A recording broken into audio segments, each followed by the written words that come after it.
अब देखिए, अभी तक आपने पढ़ा कि पूरी की पूरी जो हैड मतलब हैव फैमिली है, फैमिली का नाम हैव है और इसके अंदर होता है had, have, has, shall have और विल हैव, है ना। आपने अभी तक ये पढ़ा कि इसके बाद हम लोग नाउन को जोड़ के सेंटेंस बनाएंगे, और दूसरा सेंटेंस हमने क्या जोड़ा, वर्ब का तीसरा फॉर्म को जोड़ के सेंटेंस बनाया। तो आपने पिछले क्लास में आपने देखा होगा कि नाउन को जोड़ के हम लोगों ने सेंटेंस बनाया और फिर हम लोगों ने वर्ब का तीसरा फॉर्म जोड़ के सेंटेंस बनाया। और सेंटेंस क्या बनेगा, ठीक है। तो देखिए, एक मज़ेदार चीज़ होता है भाषा में, खासकर इंग्लिश की मैं बात कर रहा हूँ, कि इंग्लिश में जो सेंटेंस का फॉर्मेशंस होता है, आपको पता है कि इसमें सब्जेक्ट पहले आएगा, फिर ऑक्सिलरीज वर्ब, फिर मेन वर्ब और फिर ऑब्जेक्ट आता है, ठीक है। तो अगर थोड़ा सा इसको देखिएगा तो ऑक्सिलरीज वर्ब के बाद आपको दो चीज़ें दिख रही हैं, एक मेन वर्ब जुड़ रहा है और एक क्या जुड़ रहा है, ऑब्जेक्ट जुड़ रहा है। और ऑब्जेक्ट कौन होता है इंग्लिश में, बेसिक तौर पे दो ही को होता है ना, या तो नाउन होता है और नहीं तो प्रोनाउन होता है। बेसिक की मैं बात कर रहा हूँ, ठीक है ना। अब जब आपको नाउन पढ़ाऊंगा तो आपको समझाऊंगा कि भाई सब्जेक्ट कितने तरह से, सब्जेक्ट नाउन क्या होता है, नाउन क्लाउज क्या होता है, ठीक है ना, नाउन फ्रेज क्या होगा, वो सब आपको अभी डिटेल में बताएंगे आगे अभी, ठीक है। अब यहाँ पर क्या है कि मैं ये कह रहा था कि ऑक्सिलरीज वर्ब के बाद दो केस आता है, तो प्रोनाउन भी कब रहेगा, जब नाउन रहेगा। तो ऑक्सिलरीज वर्ब के बाद पूरे अंग्रेजी का कॉन्सेप्ट बड़ा सिंपल है कि या तो इसके साथ नाउन को जोड़ के सेंटेंस बनाएंगे या इसके साथ आप मेन वर्ब को जोड़ के सेंटेंस बनाएंगे। बस पूरी अंग्रेजी में दो ही राम कहानी है। आपको अंग्रेजी पे कमांड करने के लिए बस ये दो मंत्र खाली दिमाग में रख लेना है कि किसी भी ऑक्सिलरी के बाद एक बार नाउन आएगा या तो एक बार मेन वर्ब आएगा, दो ही चीज़ें हैं। तो और ये हमने बताया आपको कि हैव फैमिली में कि हैव, हैड, हैव की फैमिली में कौन कौन होता है, had, have, has, shall have, will have, ये फैमिली का नाम है, ठीक है ना। जैसे देखते हो ना, वो सूर्यवंशम पिक्चर देखे हो, उस पिक्चर में क्या होता है, बाप भी अमिताभ बच्चन होता है और बेटा भी अमिताभ बच्चन होता है, तो इसलिए कंफ्यूज मत होना, ये फैमिली का नाम है, हैव फैमिली का नाम हुआ। और इसका मेंबर कौन कौन है, तो हैड है, have, has, shall have, will have. तो हैड की जिम्मेदारी क्या है, पास्ट बताने की। इस दोनों की जिम्मेदारी हैव और हैज क्या है, प्रेजेंट बताने की। और शैल हैव, विल हैव की जिम्मेदारी क्या है, फ्यूचर बताने की, ठीक है। तो यहां तक आपको हमारे पिछले क्लास में क्लियर हो चुका है। अब चलते हैं हम लोग। अब देखिए क्या होता है कि थोड़ा सा चीजों को समझिए आप। जैसे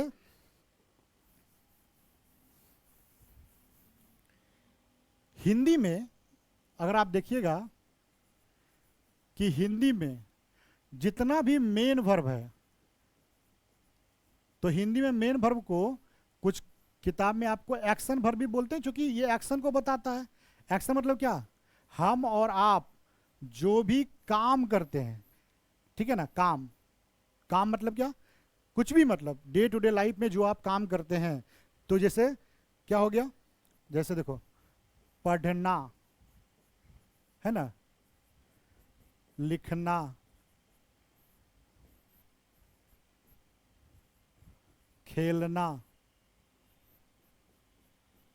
सोना,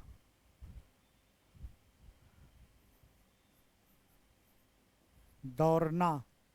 अब क्या देख रहे हैं आप, अब एक मजेदार चीज देखो, एक यहां पे ध्यान रखना, जितना भी हिंदी का मेन वर्ब होगा ना, वो सब का सब ना पे खत्म होता है।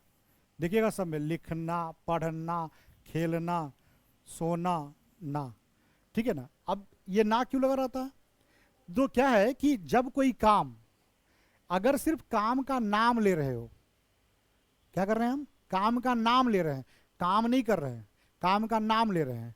तो जब नाम ले रहे हैं तो क्या अंग्रेजी में क्या पढ़ा बोला गया है कि दुनिया में कोई भी वर्ड का अगर आप नाम लेते हैं, तो नाम अगर ले रहे हैं और उसका अगर नाम है, तो ग्रामर की भाषा में हम उसी को नाउन बोलते हैं। मतलब दुनिया में कोई भी शब्द जिसका कुछ नाम है, ठीक है ना, कुछ भी चीज़ है जो नाम नाम है, तो वो नाउन है। ग्रामर यही कहता है कि भैया नाम अगर कुछ भी है, कुर्सी, टेबल, बेंच, पंखा, फैन, मतलब मैं नाम के हिसाब से, श्रवण, ठीक है ना, बुक, कुछ भी है तो वो सब नाउन है। तो यहाँ पर क्या है कि आप जब सिर्फ नाम ले रहे हो काम का, काम नहीं बता रहे हो, नाम ले रहे हो उसका, तो इसको भी हम लोग बोलते हैं वर्बल नाउन।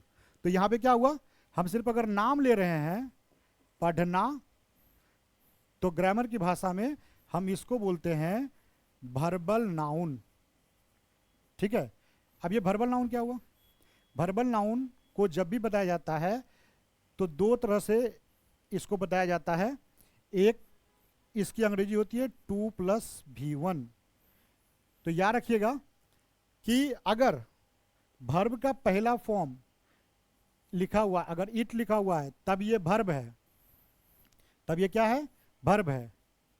लेकिन अगर टू इट लिखा हुआ है, टू के साथ लिखा हुआ है, तब ये वर्ब नहीं है, नो वर्ब, ये वर्ब नहीं है। ठीक है ना, ये क्या है आपका? ये आपका हो जाता है नाउन। तो ध्यान रखिएगा, जो वर्ब का पहला फॉर्म है वो क्या है? वर्ब का पहला फॉर्म अगर अकेले है तो वो वर्ब है, और उसके पहले अगर टू लगा हुआ है, 2+V1 आया है, तो वो हमेशा नाउन होता है। ठीक है, तो अगर आपको कभी भी इस वाले फॉर्मेट को, इसको अगर सेंटेंस में यूज करना है, अगर आपको किसी काम के बारे में बताना है, तो उसको जब भी आप बताएंगे तो आपको हैव फैमिली के साथ ही बताना है। ठीक है, जैसे एग्जाम्पल के तौर पे देखिए आप, अब जैसे मान लीजिए कि मुझे, सेंटेंस है मुझे जाना है। अब ये ना वाला आ गया, ना वाला आ गया, तो जाना का अंग्रेजी क्या होगा? To go. और इसको कैसे बताना है? तो इसको हमेशा हैव फैमिली से ही बताया जाता है, तो इसीलिए इसकी पूरी इंग्लिश हो जाएगी आई हैव टू गो। मुझे जाना है तो क्या हो जाएगा? I have to go. Got that? उसे जाना है, उसे जाना है तो हो जाएगा ही हैज टू गो। है ना? कोई भी सेंटेंस आप जो भी चाहो बना सकते हो, और ये बहुत ज्यादा बोले जाने वाला सेंटेंस है ना? मुझे बात करनी है, आई हैव टू टॉक। ठीक है ना? मुझे सोना है, आई हैव टू स्लीप। मुझे खाना है, आई हैव टू ईट। है ना? आपको सबसे ज्यादा सुबह से शाम तक आप इस सेंटेंस को बोलते हैं, तो you should suppose to have a very good practice over it, mind it. Got that? तो आप ये चीजें कर लेंगे आप। तो आप समझ गए आप कि हिंदी का ये अगर ना वाला सेंटेंस में कभी भी दिख जाए, अब यहाँ पे कुछ भी तुम बनाते रहो ना, मुझे पढ़ना है, तो पढ़ना का अंग्रेजी इसीलिए देखिएगा कि पढ़ना का अंग्रेजी डिक्शनरी में कैसे लिखा रहता है? टू के साथ, टू रीड। है ना? लिखना का क्या हो जाएगा? To write. तो ना वाले का, ना जब रहेगा तब की बात कर रहा हूं कि ना वाले का जब भी रहेगा तो आपको इसी ढंग से खेलना, टू प्ले। Got it? अब देखो इस कॉन्सेप्ट को अगर हम हिंदी के बेस पे ना लेके अगर डायरेक्ट अंग्रेजी की बात करें, तो हम ये कहते हैं कि जितनी भी ऑक्सिलरीज वर्ब है, जितना भी ऑक्सिलरीज वर्ब है, उसके बाद हमने क्या बताया था कि एक बार नाउन को जोड़िएगा और एक बार मेन वर्ब को जोड़िएगा। तो यहाँ पे हम नाउन, एक जनरल नाउन जो होता है, जनरल जो नाउन हुआ, हम उसकी बात कर रहे हैं। और अभी जो मैंने बताया, क्या बताया? वर्बल नाउन, दोनों। तो ये तो नाउन हुआ, तो इस हिसाब से भी करेंगे। और देखिए वर्बल नाउन जो होता है ना, ये जो वर्बल नाउन देख रहे हो आप, नाउन जो मैं बात कर रहा हूँ, ग्रामर की भाषा में ये नाउन तो हुआ, लेकिन ग्रामर की भाषा में इसी को बोला जाता है इन्फिनिटिव। इन्फिनिटिव। Got that? तो 2+V1 को ग्रामर की भाषा में बोलते हैं इन्फिनिटिव। तो कोई भी अगर ऑक्सिलरी वर्ब है तो एक बार जनरल नाउन उसके साथ आएगा, और एक बार इन्फिनिटिव आएगा, और एक बार मेन वर्ब आएगा। ठीक है ना? तो इन्फिनिटिव, तो अब इसकी बात करें हम लोग, तो हम कह रहे हैं कि अब एक तीसरा सेंटेंस बनेगा, वो क्या होगा? इसके साथ आप इन्फिनिटिव को यूज करोगे। तो इन्फिनिटिव क्या हुआ? इन्फिनिटिव का मतलब क्या हुआ? इन्फिनिटिव का मतलब हुआ 2+ वर्ब का फर्स्ट फॉर्म, ये वाला फॉर्म होगा। इन्फिनिटिव का मतलब होगा 2+ वर्ब का फर्स्ट फॉर्म। Got that? तो चलिए देखिए, उसी का एग्जांपल मैंने दिया यहाँ पे कि I have to go, he has to go, और ये सबके साथ बनेगा। तो चलिए अब इस फॉर्मेट को देख लेते हैं हम लोग, है ना? तो देखिए यहाँ तो अब जो पूरी फैमिली है आपका, had, have, has, shall have, will have, इस सब के बाद अब आप इन्फिनिटिव का यूज करेंगे। इन्फिनेटिव का यूज करेंगे, तो इन्फिनेटिव का मतलब क्या हुआ, टू प्लस वर्ब का फर्स्ट फॉर्म। तो जब इसके साथ टू लगाएंगे तो कुछ अब ऐसा बन जाएगा, ये मान लीजिए, ऐसे याद रख लीजिए आप, had to, have to, has to,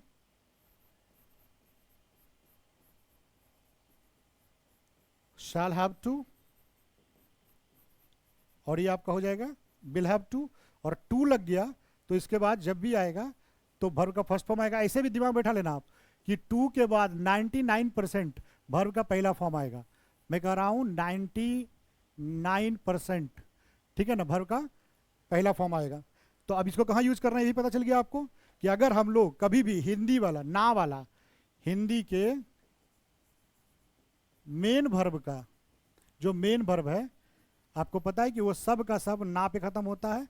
अगर इसका नाम लेना है, इसका नाम लेना है, ठीक है ना, तो उसके लिए हम लोग इस फॉर्मेट को यूज करते हैं। दैट्स वेरी सिंपल, ठीक है। इसलिए मैंने बताया अभी आपको कि मुझे जाना है, तो हम बोल देंगे कि आई हैव टू गो। तो मुझे जाना है। उसी ढंग से मुझे खेलना है, तो आई हैव टू प्ले, हो जाएगा मुझे खेलना है। Getting my word. और यही अगर पास्ट में होता तब क्या करेंगे हम लोग, तो देखिए पास्ट में जब रहेगा, तो पास्ट की अगर हम बात करेंगे तो पास्ट में हो जाएगा ये आई हैड टू प्ले, ठीक है। तो इसका मतलब क्या हो जाएगा,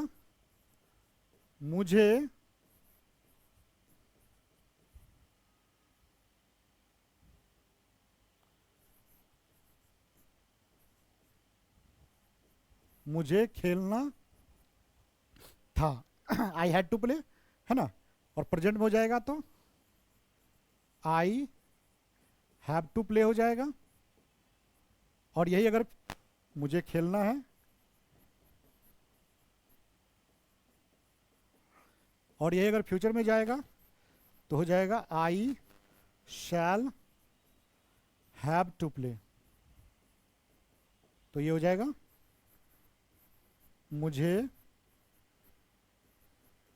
खेलना होगा, मुझे खेलना होगा।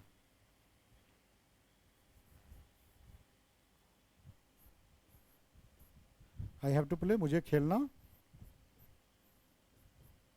होगा। तो चीजें क्लियर हो गई आपको कि आई हैड टू प्ले मुझे खेलना था, आई हैव टू प्ले मुझे खेलना है, और I shall have to play मुझे खेलना होगा, और he will have to play उसे खेलना होगा, जो भी है। ये सारा का सारा आपका फॉर्म बन गया, ठीक है ना।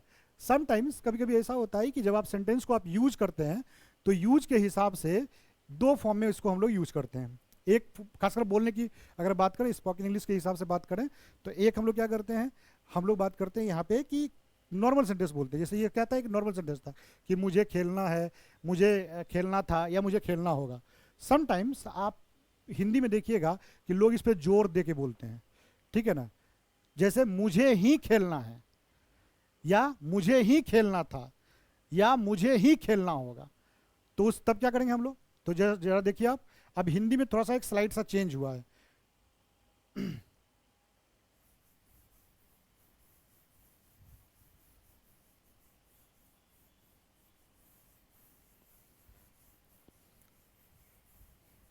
तो देखिए दो सेंटेंस हम यहां पे देखा आपने कि मुझे खेलना है, एक सेंटेंस हुआ, और दूसरा सेंटेंस हुआ मुझे ही खेलना है, मुझे ही खेलना है। तो आपको क्या दिख रहा है, एक एक्स्ट्रा वर्ड आया है यहाँ पे गेस्ट की तरह, ही। और अगर ये वर्ड नहीं भी रहता तभी सेंटेंस का मीनिंग आ रहा है। तो हम लोग इसको क्या बोलते हैं, इसको हम लोग बोलते हैं, ठीक है ना, मुझे खेलना है, तो इसको लोग गेस्ट बोलते हैं। तो याद रखिएगा कि अगर कभी भी आपको एम्फेसिस देना पड़ गया सेंटेंस पे, इस वाले सेंटेंस पे, कि मुझे खेलना है, तो आई हैव टू प्ले, तो यहां पर ही के लिए दो वर्ड बेसिकली यूज करते हैं।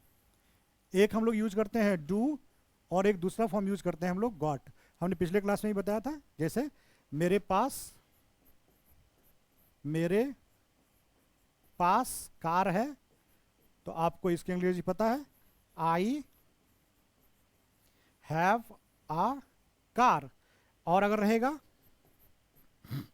मेरे ही पास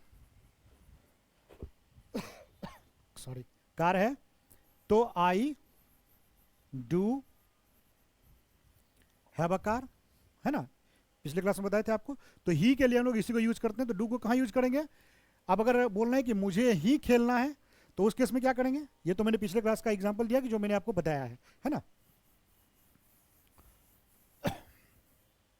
तो मुझे ही खेलना है का दो अंग्रेजी, एक क्या होगा कि डू जब भी आएगा तो हैव के पहले, तो इसीलिए I do have to play.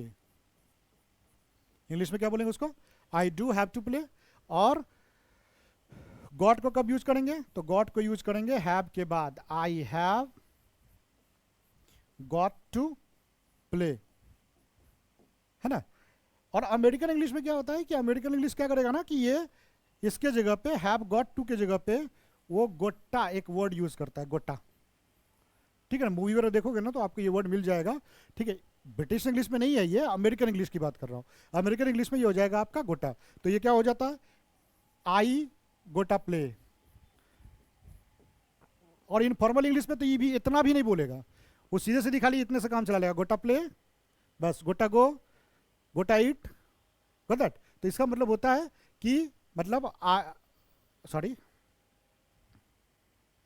हाँ, आई गोटा प्ले, तो मुझे ही खेलना है, ठीक है ना। I have got to play, मुझे ही खेलना है, और I do have to play, मुझे ही खेलना है। तीनों का अंग्रेजी एक ही बनेगा, मुझे ही खेलना है। अच्छा देखो, हिंदी में ही कहीं भी ट्रेवल कर सकता है। मुझे खेलना ही है भी कुछ लोग बोलते हैं, और एक लोग बोल रहे हैं मुझे खेलना है ही। तो इससे कोई फर्क नहीं पड़ता है, हिंदी में कहीं भी ही रहे, इम्फेसिस देना है। अगर ही इम्फेसिस देने के लिए आया है तो आपको डू और गॉट लगाना है। तो सबका हिंदी में तुम कैसे भी बोल लो, अंग्रेजी में उसकी एक अंग्रेजी बस यही है, I do have to play, I have got to play, या आई गोट टू प्ले। आपको इसी से काम चलाना है, ओके। अब आते हैं हम लोग, ये अगर पास्ट में रहता तो पास्ट में थोड़ा सा चीजें आपको जो है चेंज हो जाएंगी, जिसको आपको दिमाग में रखना पड़ेगा, क्योंकि उसमें मेजोरिटी ऑफ स्टूडेंट्स के साथ दिक्कत होती है और वो गलती कर देते हैं उसको लिखने और बोलने में। तो इस बात का ख्याल रखिएगा कि वहाँ पे क्या क्या दिक्कत होती है, आप देख लीजिए उसको। तो वहाँ पे दिक्कत होती है कि जैसे अब आपको बनाना है,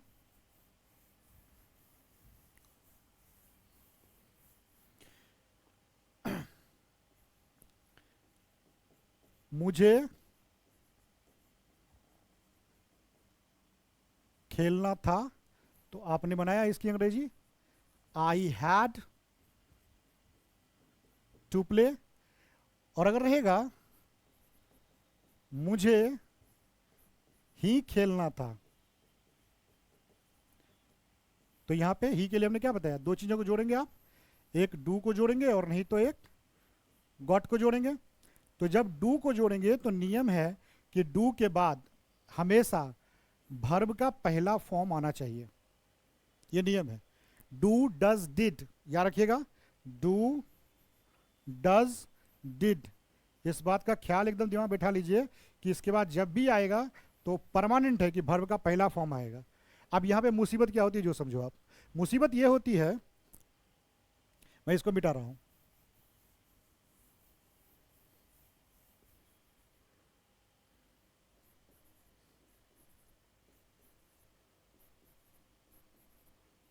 इस सबके बाद वर्ब का फर्स्ट फॉर्म आएगा।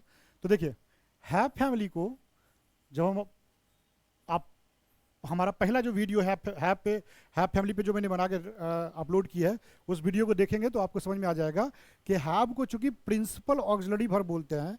और प्रिंसिपल ऑक्सिलरी वर्ब क्यों बोलते हैं, प्रिंसिपल ऑक्सिलरी वर्ब इसलिए बोलते हैं क्योंकि ये दो काम करता है।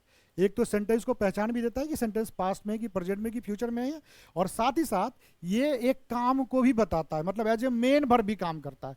तो जब ये have as a main verb काम करेगा तो ये इसका भी क्या होगा, 5 को फॉर्म होगा, जिसको बोलते हो वर्ब का पहला फॉर्म, वर्ब का दूसरा फॉर्म, वर्ब का तीसरा फॉर्म, वर्ब का चौथा फॉर्म, वर्ब का पांचवा फॉर्म।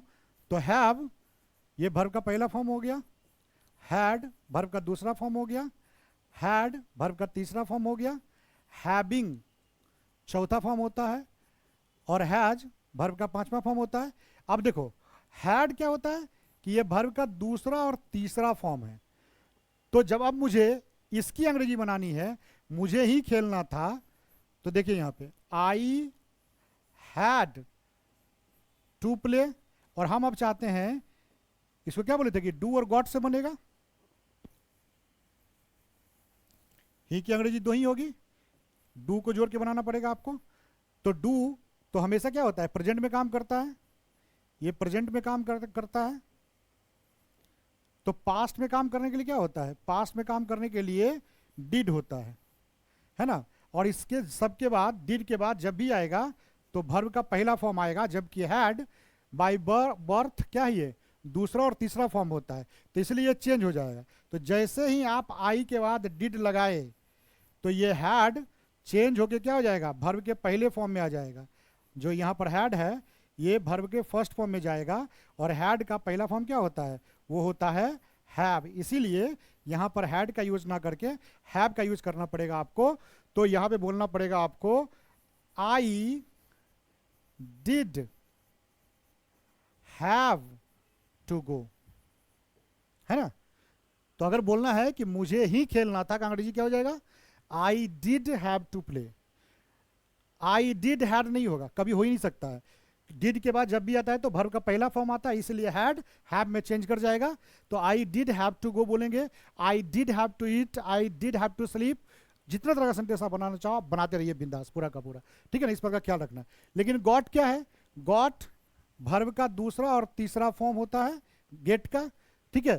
तो आप डायरेक्ट इसको यूज कर लीजिए, हैड के बाद वर्ब का तीसरा फॉर्म आता ही है, तो यहाँ पे कोई दिक्कत ही नहीं है, है ना। तो आप सेकंड जो सेंटेंस बनेगा, आप सेकंड इसके बराबर का सेकंड सेंटेंस क्या हो जाएगा, I had got to play, ठीक है, I had got to play. तो पास्ट में मुझे ही खेलना था का दो अंग्रेजी बनेगा, एक I did have to go, और एक सेकंड क्या बनेगा, I had got to go. Fine, ठीक है। और मुझे लगता है कि अब आपको क्लैरिटी आ गई होगी। और ये जो फ्यूचर में रहेगा, तो फ्यूचर में देख लेते हैं इसको हम लोग, देखिए जरा।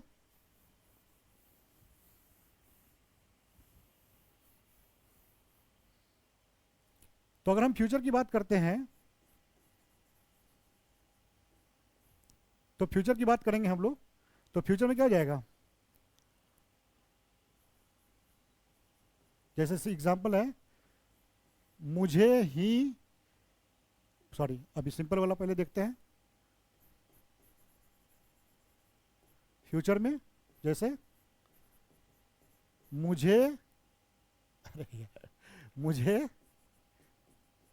खेलना होगा, है ना, मुझे खेलना होगा, तो क्या हो जाएगा, I shall have to play, है ना, मुझे खेलना होगा, तो क्या हो जाएगा, I shall have to play. और अगर इसी को इम्फेसिस दोगे इस पे, मुझे ही खेलना होगा, तो फिर यहां के लिए आपको पता है कि क्या करेंगे, डू और गॉट का फॉर्म लगाएंगे।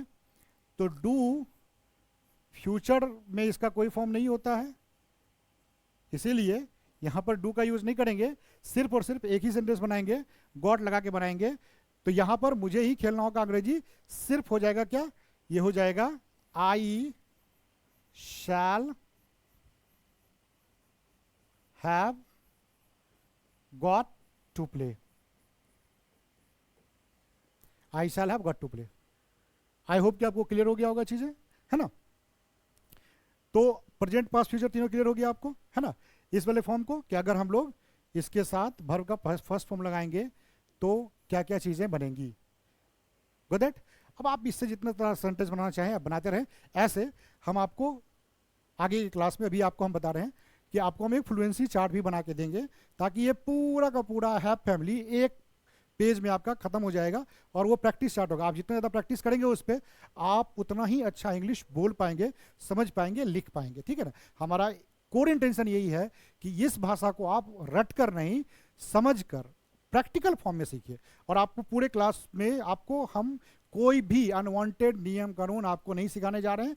मोस्ट प्रैक्टिकल इंग्लिश जो आप सीखना चाहते हो हम वही सिखाते रहे हैं, ठीक है ना। और आई होप कि मैं आशा करता हूँ कि आपको मजा आ रहा होगा, आप सीख रहे होंगे और आपको क्लैरिटी आ रही होगी पूरी की पूरी इंग्लिश में, ठीक है ना।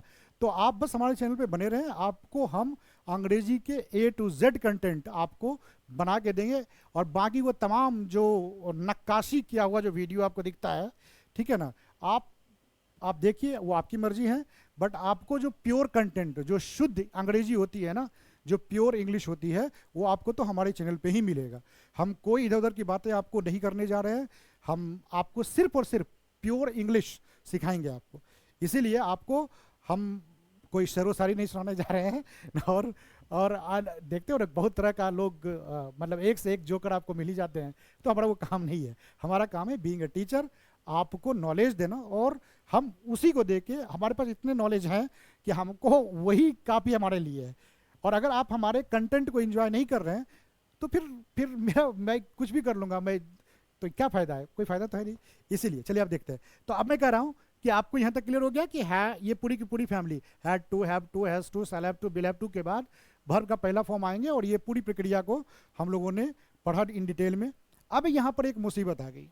मुसीबत क्या आ गई? मुसीबत ये आ गई कि भाई एक नया ऑक्सिलरी वर्ब का फॉर्मेट बना है, और इसके बाद वर्ब का पहला फॉर्म लगा के आपने सेंटेंस बनाया तीनों टेंस में। अभी बनाया ना आपने ये सारा का सारा, आपने बनाया, जैसे भी बनाया आपने कि आई हैड टू गो, या एम्फेटिक फॉर्म में आपने बनाया I did have to go, फिर आपने बनाया I have to go, and फिर आपने बनाया I did, sorry, I do have to go, और फ्यूचर में आपने बनाया I shall have to go, and I shall have got to go. तो आपने क्या हुआ, आपने सारा का सारा मेन वर्ब को जोड़ के बनाया। और अंग्रेजी में नियम क्या है? अंग्रेजी में नियम ये है कि जितना भी ऑक्सिलरीज वर्ब है उसके बाद मिनिमम दो चीजें जुड़ेंगी। एक बार नाउन को जोड़ के सेंटेंस बनाना है, और एक बार मेन वर्ब को जोड़ के बनाना है। तो नाउन को जोड़ के तो बना लिया आप, अब अगर मेन वर्ब को जोड़ के बनाना होगा, अब सॉरी, मेन वर्ब को जोड़ के तो बना लिया आप, तो इसके साथ नाउन जोड़ के भी सेंटेंस बनाना पड़ेगा, तभी ना बैलेंस बनेगा। तो अब अगर हमको had to, have to, has to, shall have to, will have to के बाद अगर हमको नाउन को जोड़ना होगा तो कैसे जोड़ेंगे और क्या सेंटेंस बनेगा? ठीक है, तो जरा आप उसको देखते हैं हम लोग, है ना।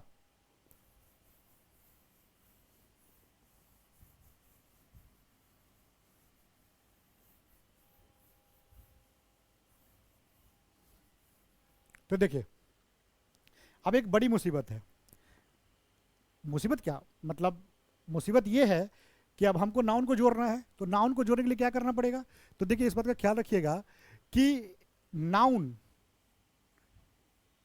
डायरेक्ट सिर्फ दो ही वर्ब के साथ, ऑक्सिलरी वर्ब के साथ जुड़ेगा, या तो बी के बाद और नहीं तो हैव के बाद।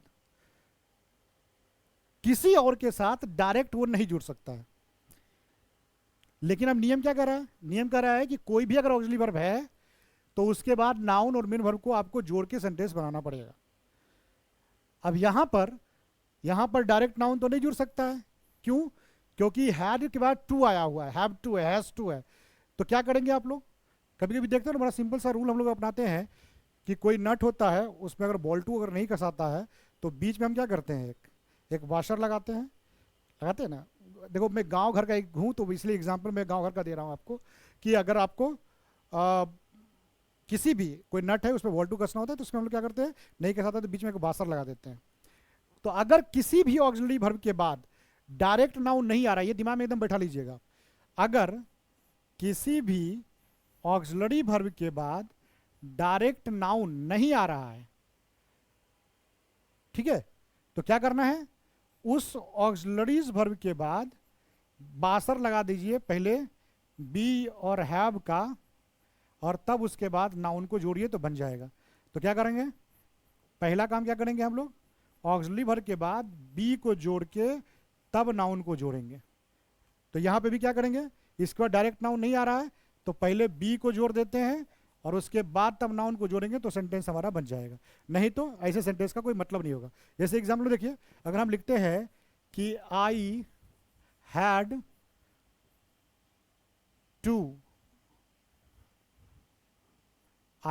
टू अ डॉक्टर, तो इसका कोई मतलब है, इसका कोई मीनिंग नहीं आ रहा है, इसका कोई मीनिंग नहीं आ रहा है। अब मीनिंग सही आने के लिए क्या करना पड़ेगा, क्योंकि नियम है कि अगर नाउन जब भी आएगा तो बी फैमिली के बाद आएगा किसी ऑक्सिलरी वर्ब के बाद, ठीक है, तो ध्यान रखिएगा।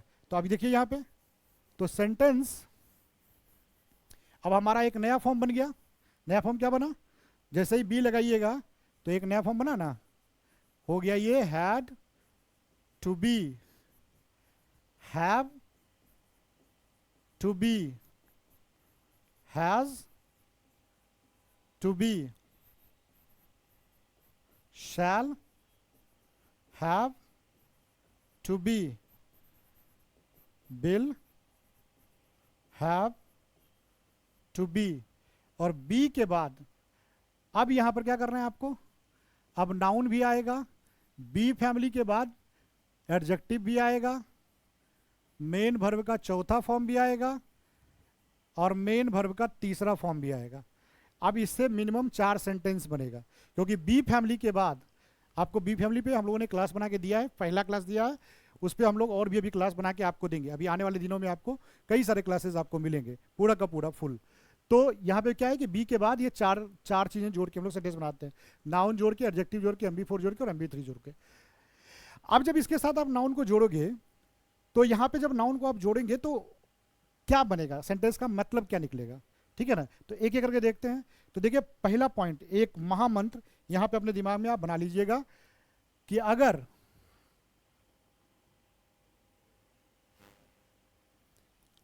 बी बी फैमिली के बाद कभी भी अगर नाउन या एडजेक्टिव आ जाता है, चाहे कोई टेंस हो, पास्ट हो, प्रेजेंट हो, फ्यूचर में, अगर बी प्लस बी के बाद, इस पॉइंट को दिमाग में रख लीजिएगा आप, अगर बी के बाद कभी भी नाउन या एडजेक्टिव आ जाएगा तो इस बी का परमानेंट मीनिंग होता है बनना या होना। यह ध्यान रखना है आपको कि बी के बाद कभी भी अगर नाउन या एडजेक्टिव आ गया, कोई टेंस हो, पास्ट हो, प्रेजेंट हो, फ्यूचर हो, तो उसका मतलब क्या होगा, बनना या होना होगा। तो एग्जांपल देखते हैं, जैसे मैं इसको मिटा देता हूं,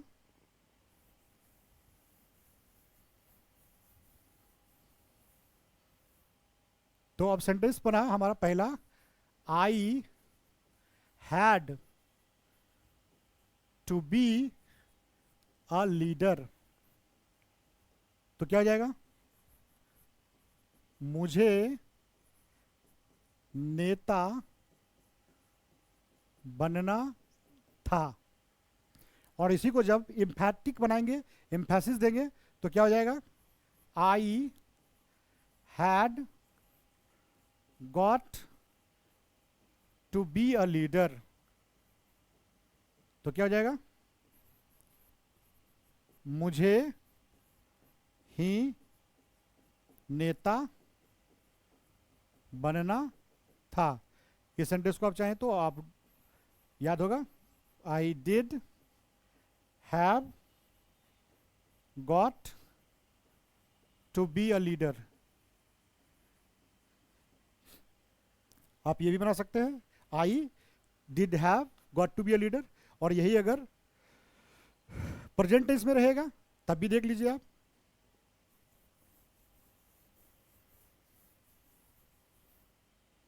प्रेजेंट टेंस में रहेगा कि I I have to be a leader, I have to be a leader, तो क्या हो जाएगा, मुझे नेता बनना है, and I do have to be a leader, तो क्या हो जाएगा, मुझे ही नेता बनना है। एक और इसकी इंग्लिश बन जाएगी, I have got to be a leader, है ना, I had got to be a leader, fine.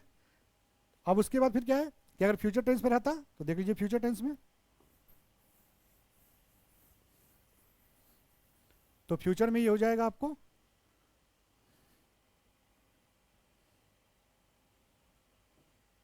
Future tense में आई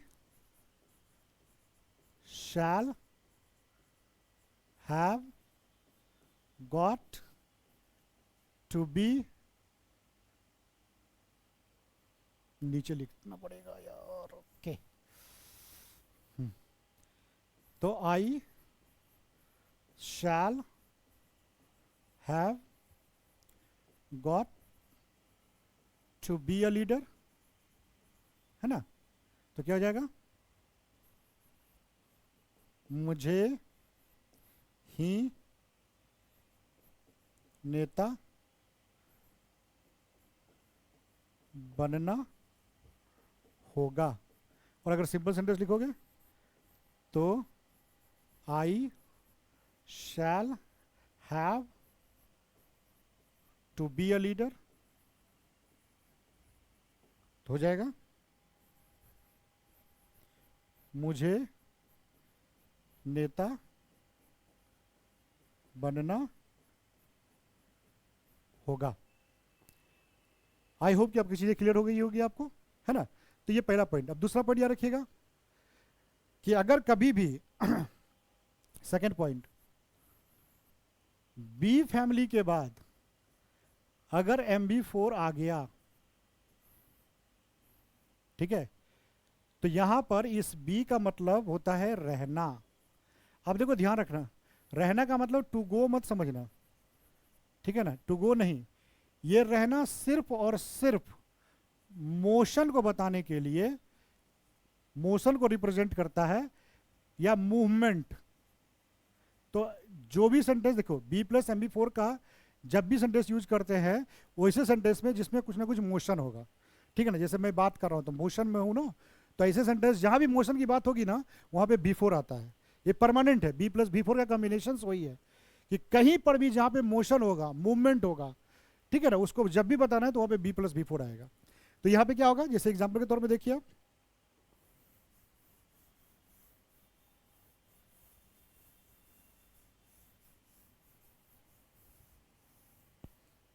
तो देखिए I have to be, I have to be teaching, तो इसका हिंदी क्या बन जाएगा, इसका हिंदी हो जाएगा, अब यहाँ पे क्या दिख रहा है आपको, बी के बाद हम लोग वर्ब का चौथा फॉर्म यूज किया है, तो यहाँ पे बी का मीनिंग अब दूसरा चीज हो जाएगा। अब क्या हो जाएगा, I have to be teaching, तो मुझे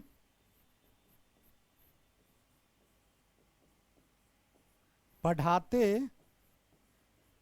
रहना है, ठीक है ना, I have to be teaching, तो मुझे पढ़ाते रहना है। जबकि बी के बाद जब नाउन या एडजेक्टिव था तो बनना था I have to be a teacher and I have to be teaching. अब दोनों सेंटेंस को अगर मैं एक साथ लिखूं तो हम लिख सकते हैं कि मुझे टीचर बनना है, I have to be a teacher, है ना, मुझे टीचर बनना है, and I have to be teaching, I have to be teaching, तो क्या हो गया, मुझे पढ़ाते रहना है। I have to be a teacher, मुझे एक टीचर बनना है। एंड और I have to be teaching, मुझे पढ़ाते रहना है। तो समझ गए, देख रहे हैं दोनों जगह यहाँ पे क्या दिख रहा है, बी के बाद नाउन का यूज हुआ है तो इसका अलग मीनिंग आया, और यहाँ पे बी के बाद यहाँ पे क्या आया है, यहाँ पे वर्ब का चौथा फॉर्म आया जिसका एक अलग मीनिंग आया है। क्लियर हो गया आपको, ठीक है ना। अब आप तीसरा फॉर्म याद रखिएगा, जैसे देखिए आप,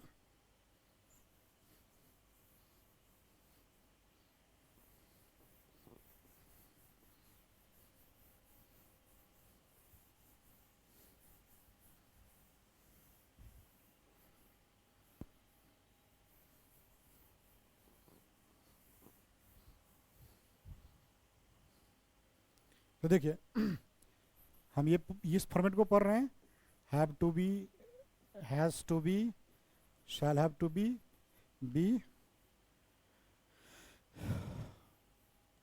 अरे विल हैव टू बी। तो यहाँ पे इसके बाद नाउन का यूज होगा, एडजेक्टिव का यूज होगा, MB4 का यूज होगा और MB3 का यूज होगा। और हमने अभी तक जो पढ़ा, अब हम देख रहे हैं कि वर्ब का तीसरा फॉर्म आएगा। तो तीसरा पॉइंट याद रखिएगा कि अगर बी के बाद कभी भी वर्ब का तीसरा फॉर्म यूज होता है तो बी का हिंदी मीनिंग होता है जाना। तो जाना का मतलब यहां पर टू गो मत समझना, नो, इसका मतलब टू गो नहीं हुआ, ये सिर्फ सिंबलाइज कर रहा है, मतलब ये सिर्फ रिप्रेजेंट कर रहा है, ये रिप्रेजेंटेटिव बन के आया है हिंदी में बताने के लिए कि ये काम इनवर्ड एक्शन का है,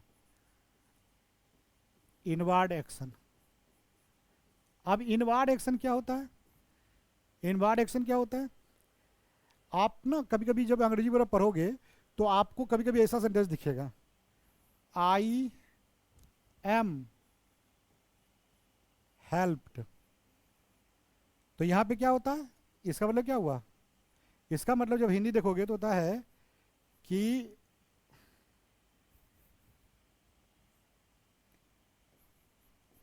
मेरी, ये आगे एक क्लास बना के मैं इनवर्ड एक्शन पे दूंगा अभी यहाँ पे, तो आपको चीज़ें समझ में आपको आ जाएगी।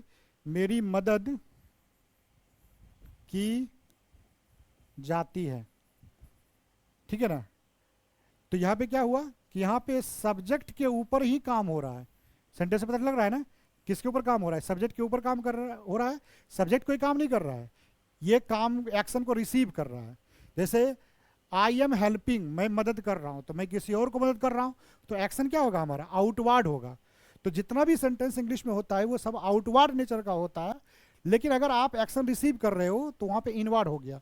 तो इनवर्ड एक्शन को बताने के लिए ही हम लोग B+B3 का यूज़ करते हैं, ठीक है। तो आई एम हेल्प्ड, या उसके लिए हम लोग यूज़ करते हैं आई एम बीइंग हेल्प्ड। आपको बताएंगे एक इनवर्ड एक्शन पे अलग से एक वीडियो बना के आपको देंगे, क्योंकि इसको समझना बहुत जरूरी है, आपको इस तरह का सेंटेंस मिलेगा आपको। तो इस सेंटेंस में और इस सेंटेंस में क्या अंतर हुआ, और अगर ये रहेगा कि आई हैव हेल्प्ड, तो इसमें एक्शन आउटवर्ड है, ठीक है ना। इसमें क्या है कि आप किसी और की मदद कर रहे हो, तो ये आउटवर्ड एक्शन है, यहां पर एक्शन आउटवर्ड है, और यहां पे एक्शन क्या है, यहां पे एक्शन इनवर्ड है, गॉट दैट। तो आई हैव हेल्प का मतलब क्या हुआ कि मैं, सब्जेक्ट काम कर रहा है, मैं मदद कर चुका हूं, got that, I have helped. आई बात समझ में, ठीक है ना। तो इस बात का आपको ख्याल रखना है, गॉट इट। तो आगे हम बताएंगे आपको, इस पर एक अलग से वीडियो बना के देंगे, क्योंकि ये बड़ा कंफ्यूजिंग होता है स्टूडेंट्स में। तो हम आपको एक अलग से वीडियो बना के देंगे स्पेशली इनवर्ड एक्शन को समझने के लिए, ठीक है ना। क्योंकि ये नहीं समझोगे तो समझो कि आपको बहुत सारी चीज़ें आप नहीं समझ पाओगे कि कैसे यूज होता है सेंटेंस में लिखने और बोलने में। अब बात आती है कि जब हम सेंटेंस में इसको यहाँ पे हाफ फैमिली के साथ यूज करेंगे, तो जरा इसको देख लीजिए आप।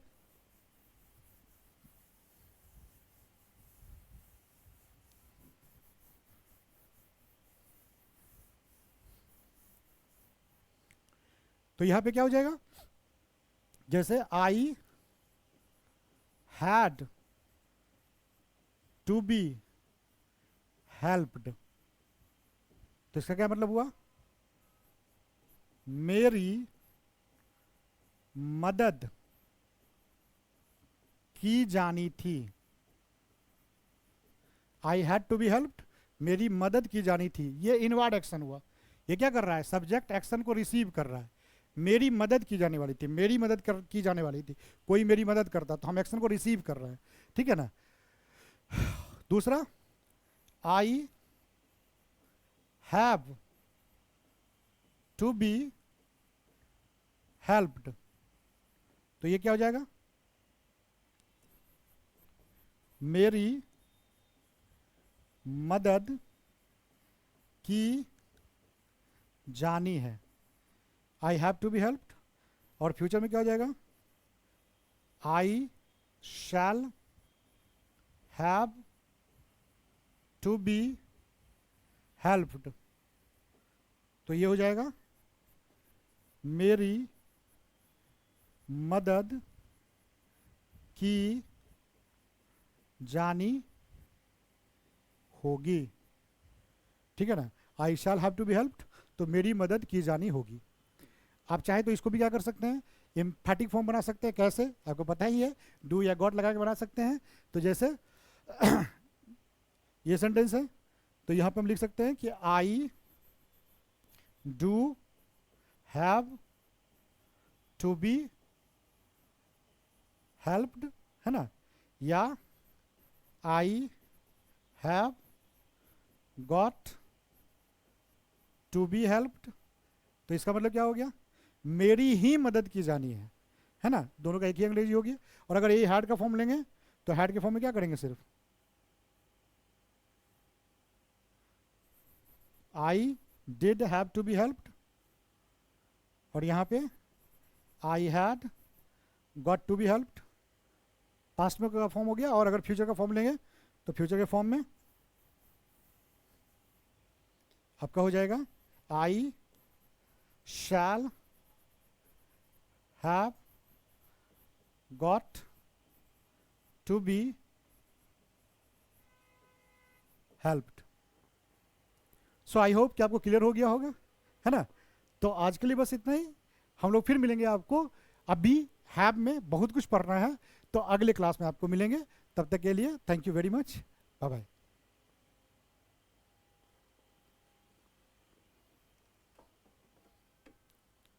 राजकुमार जी।